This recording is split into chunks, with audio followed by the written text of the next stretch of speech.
Ancient Tales of the Dwemer, Part 11, Azura and the Box, by Marobar Sul. Book 11 of a series of fictional stories about the Dwemer. Nkilbar had enjoyed an adventurous youth, but had grown to be a very wise, very old Dwemer, who spent his life searching for the truth and dispelling superstitions. He invented much and created many theorems and logic structures that bore his name. But much of the world still puzzled him, and nothing was a greater enigma to him than the nature of the daedra and daedra. Over the course of his research, he came to the conclusion that many of the gods were entirely fabricated by man and Mer. Nothing, however, was a greater question to Nkilbar than the limits of divine power. Were the greater beings the masters of the entire world? Or did the humbler creatures have the strength to forge their own destinies? As Nkilbar found himself nearing the end of his life, he felt he must understand this last basic truth. Among the sage's acquaintances was a holy Chimer priest named Athenic. When the priest was visiting Betalag Tsurams, Nkilbar told him what he intended to do, to find the nature of divine power. Athenic was terrified and pleaded with his friend not to break this great mystery, but Nkilbar was resolute. Finally, the priest agreed to assist, out of love for his friend, though he feared the results of this blasphemy. Athenic summoned Azura, after the usual rituals by which the priest declared his faith in her powers, and Azura agreed to do no harm to him. Nkilbar and a dozen of his students entered the summoning chamber, carrying with them a large box. "As we see you in our land, Azura, you are the goddess of the dusk and dawn, and all the mysteries therein," said Nkilbar, trying to appear as kindly and obsequious as he could be. "It is said that your knowledge is absolute." "So it is," smiled the daedra.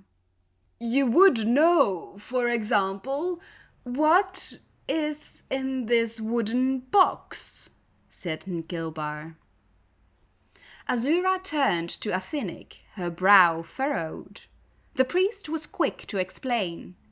"Goddess, this Dwemer is a very wise and respected man. Believe me, please, the intention is not to mock your greatness, but to demonstrate it to this scientist and to the rest of his skeptical race. I have tried to explain your power to him, but his philosophy is such that he must see it demonstrated.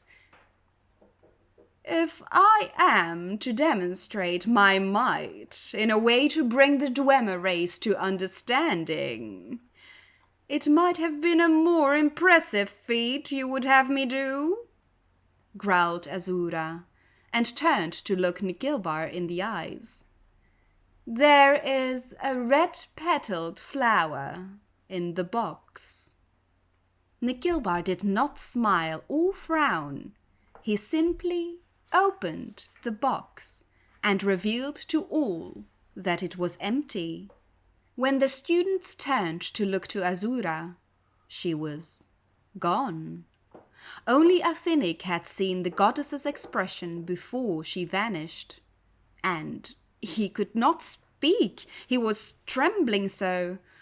A curse had fallen, he knew that truly, but even crueler was the knowledge of divine power that had been demonstrated. Nkilbar also looked pale, uncertain on his feet, but his face shone with not fear, but bliss. The smile of a Dwemer finding evidence for a truth only suspected. 2 of his students supported him, and 2 more supported the priest as they left the chamber. I have studied very much over the years, performed countless experiments, taught myself 1,000 languages, and yet the skill that has taught me the final truth is the one that I learned when I was but a poor young man, trying only to have enough gold to eat," whispered the sage. As he was escorted up the stairs to his bed, a red flower petal fell from the sleeve of his voluminous robe. Nikilbar died that night, a portrait of peace that comes from contented knowledge. Publisher's note: this is another tale whose origin is unmistakably Dwemer. Again, the words of some Aldmerish translations are quite different, but the essence of the story is the same. The Dunmer have a similar tale about Nikilbar, but in the Dunmer version, Azura recognizes the trick and refuses to answer the questions. She slays the Dwemer present for their skepticism and curses the Dunmer for blasphemy. In the Aldmerish version, Azura is tricked not by an empty box, but by a box containing a sphere, which somehow becomes a flat square.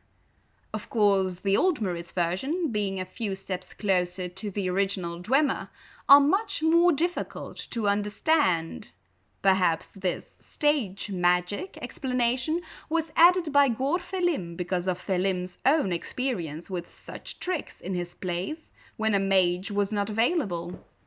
Marobarsul left even the character of Nikilbar alone, and he represents many Dwemer virtues.